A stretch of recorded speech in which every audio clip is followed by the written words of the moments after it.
This is the MHFi podcast with Carl Jensen and Doug Cunnington.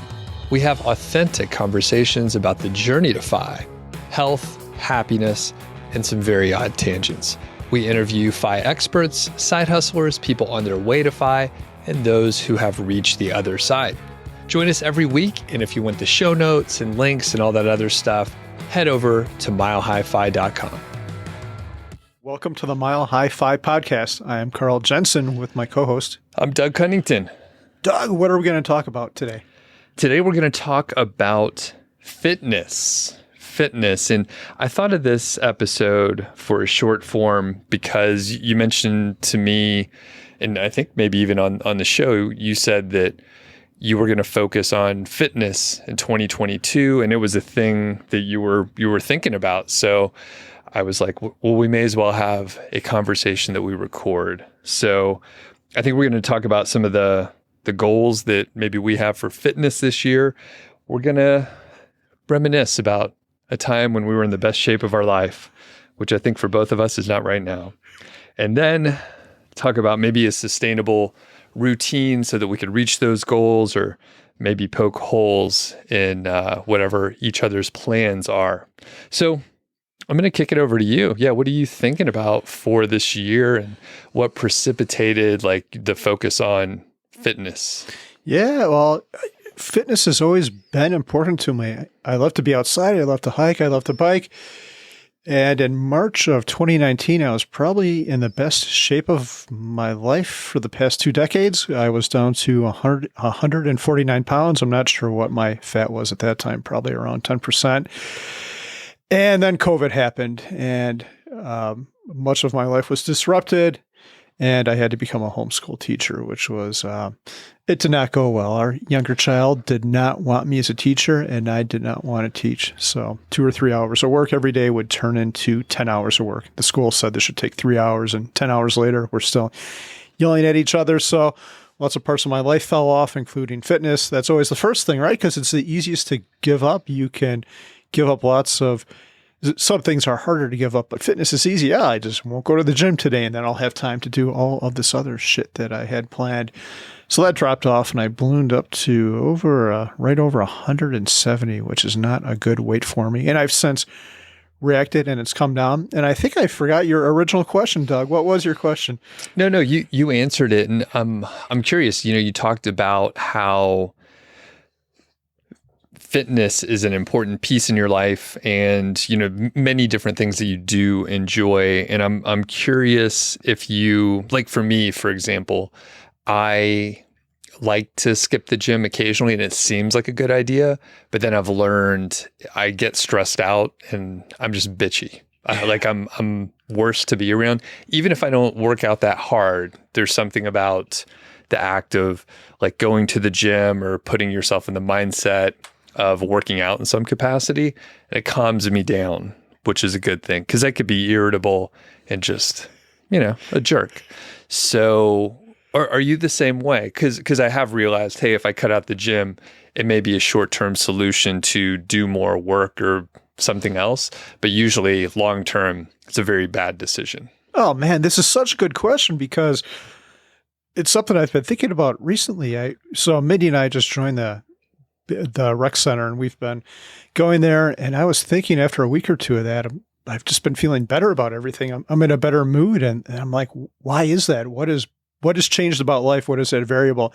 And it was that. It's the fitness, being able to sweat for 45 minutes at the start of every day. I think it kind of sets the tone. And that's, by the way, when I like to work out too, because it sets the tone. You feel good. You've done some hard work.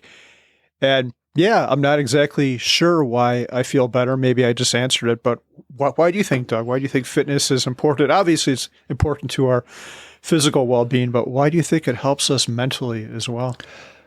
Well, I'll just be talking out of my ass here for a second, but people could check the actual, do some research and find some references. But I'm sure it has to do with some of those brain chemicals, dopamine, other endorphins and whatnot, that are released when you exert yourself. And I think the other part just mentally is, especially if you're pushing yourself, which I have been trying to do a little bit more of, but when you're really trying hard, you end up in a different mind space, right? Like I can't stress about some other bullshit if I'm really trying to, you know, pedal harder on the bike or run faster or whatever. Like you're kind of in a meditative state I feel that way. So I don't meditate anymore, but I feel like some of the times when I exercise, I'm in the same mindset. Cool. What do you track? I track my sleep. I think that's another like cornerstone in there. But I track sleep. I have been monitoring my VO2 max as reported by my iPhone and Apple Watch, and a couple other things. I look at my resting heart rate occasionally, but I haven't been paying as much attention. And by track, I mean maybe a few times a week, I'll pop into the app and see where the trend is going. And I think there's the heart rate variability, HRV. Heart rate. Oh, yep, that's right. That's the right order. So I'll take a look at a few of those items that are just in the health app on my phone. Okay. What about you? What do you track? Yeah, I track my blood pressure, which is so important. If there's anything, if you want to do something good for your body, I think the most important thing is to keep your blood pressure down over the long term. And mine's actually a little bit high now. It's like 130/80. And I think the numbers on that change, like 130/80 used to be kind of the border for hypertension. And I think they reduced it to like 120/70. But Doug, do you know what your blood pressure is? Or?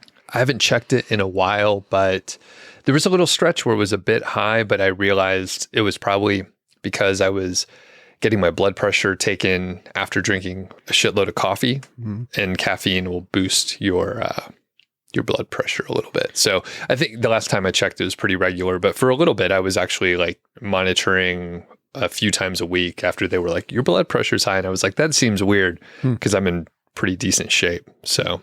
And you know what your resting heart rate is? I haven't looked in a bit, but I think it's in the 50s, which is a little, it used to be in the high 40s. So I'm actually in worse shape than I was, which I mean, it's a bummer, but we're getting older. You know? My God, high 40s. That is really good. What about yours? Yeah, a couple of years ago, I got mine down to like 55 or 56, which I was very happy with. But now I just checked it yesterday and it is 69. Well, good number, but yeah, not what you want your resting heart rate to be.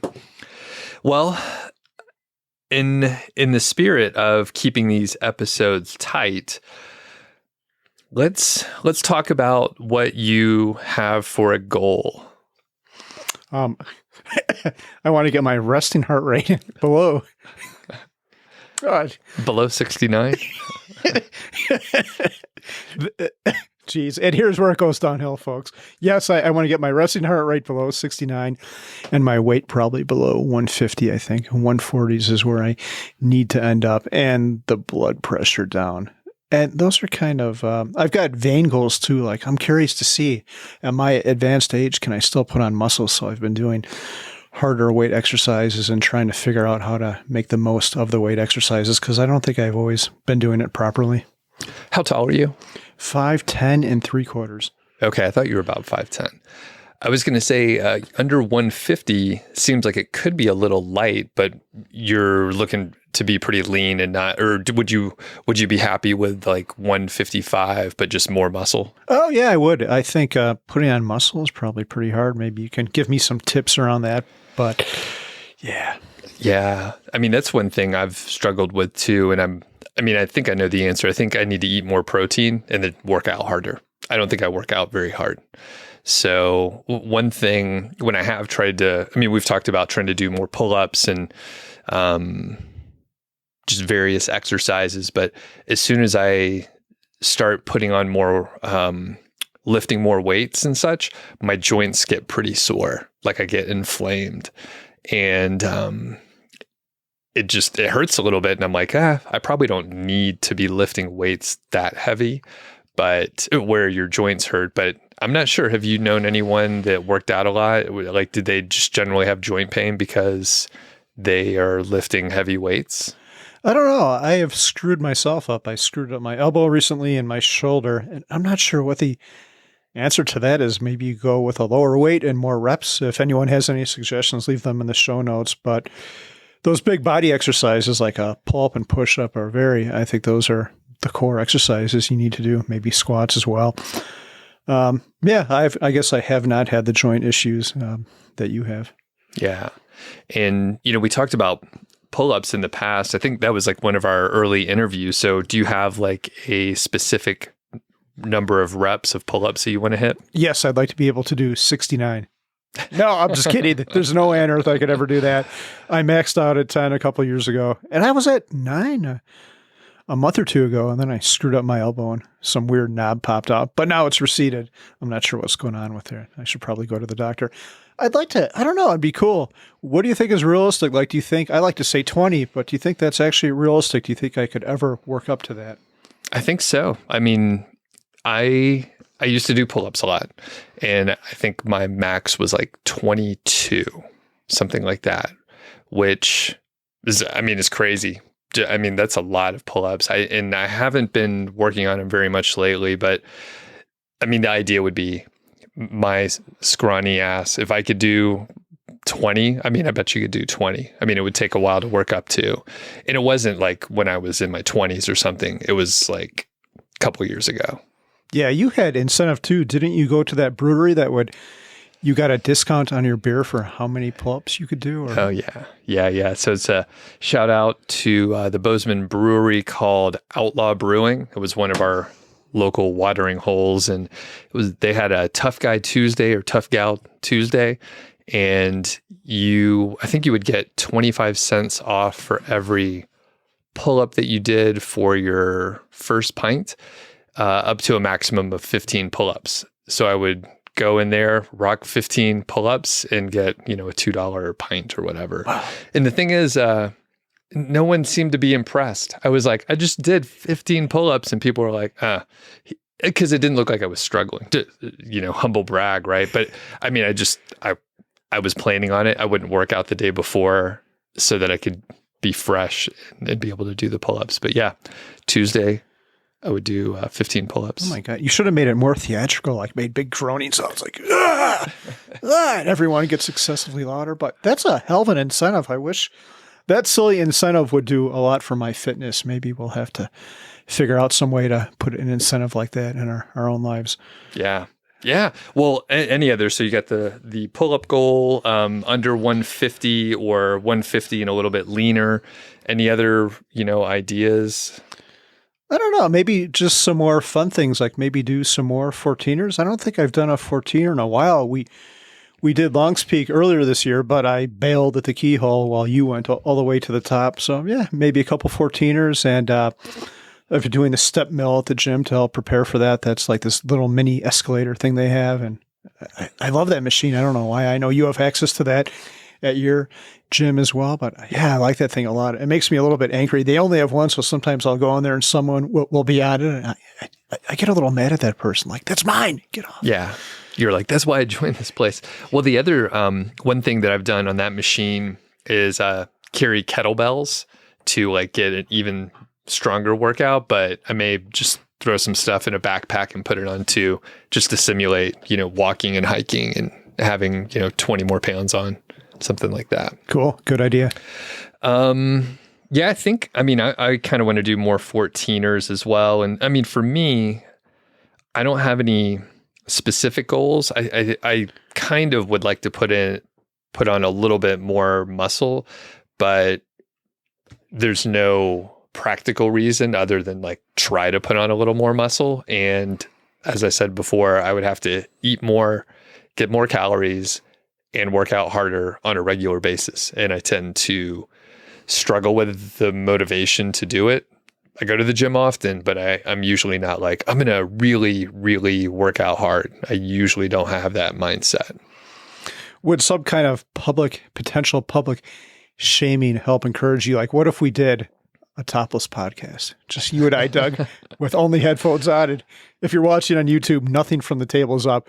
Or if we had to post a shirtless version or shirtless photo of ourselves, like on June 1st, is that motivating for you? Or you know what? That would be more motivating to be in better shape. So you're proposing we do some sort of a calendar shoot.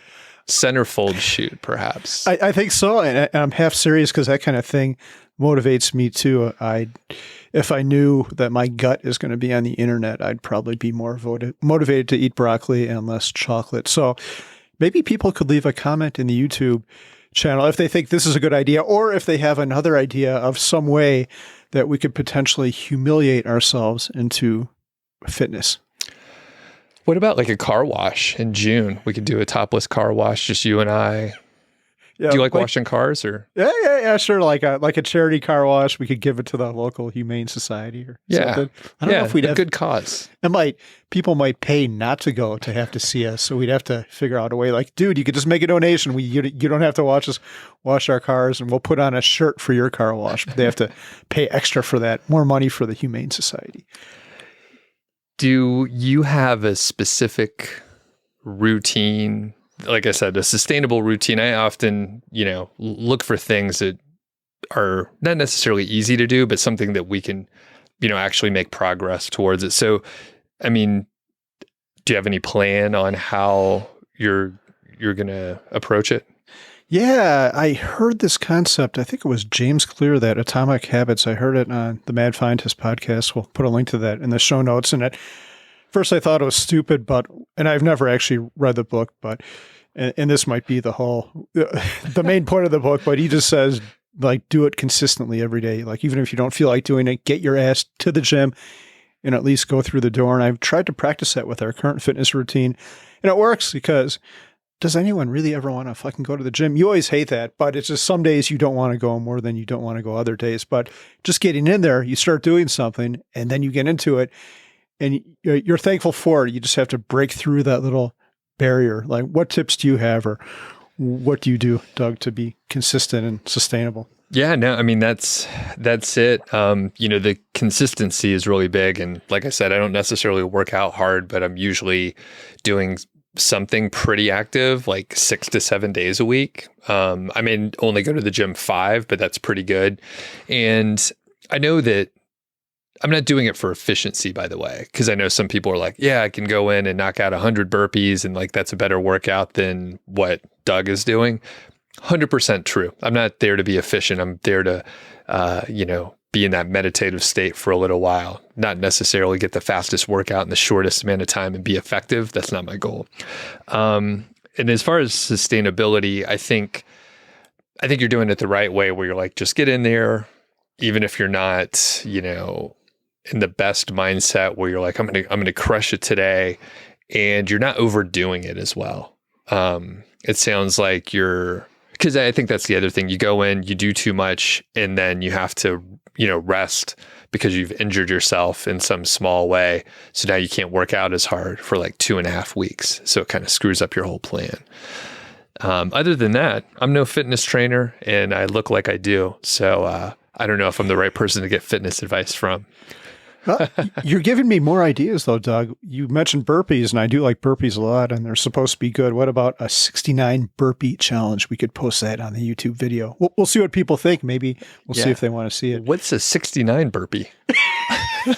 I don't know what you're thinking of. I was just talking about doing 69 burpees, but it sounds like, Doug, you might be onto something. Now I'm trying to picture this in my head. Do we have any like dolls or...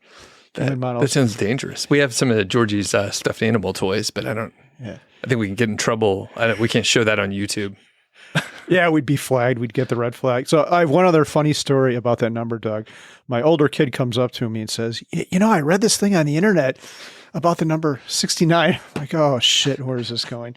She's like, I read on Apple devices that they won't show the temperature, even if it's 69 outside, they won't say it's that number. They'll either say 68 or 70. Have you ever heard this, Doug, or read about it? No. And then I looked it up. I'm like, no, this is some urban legend stuff. And it turns out, I think it's actually true. I got to go check it, and I'll refute myself in the show notes. But the whole time I'm like, why is she talking about this number? And does she actually know? And of course, you're not going to probe or ask questions. Probe is probably the wrong word right there. Right there. But yeah, that happened. And this is what happens when you have children, Doug. That like you avoid that number at all costs when you're with your kids. Hopefully they never listen to this. I don't think they do. Nah, I don't know why they would. Yeah. I'm not sure why anyone would, but that's another story. Okay, so I think out of this, we're going to try to make some progress. We are going to think about burpees. I was actually getting started back into doing some burpees. And back when I was doing all those pull-ups, just side story, I was doing burpees with a push-up, and then I would jump up, grab the bar, and do a pull-up.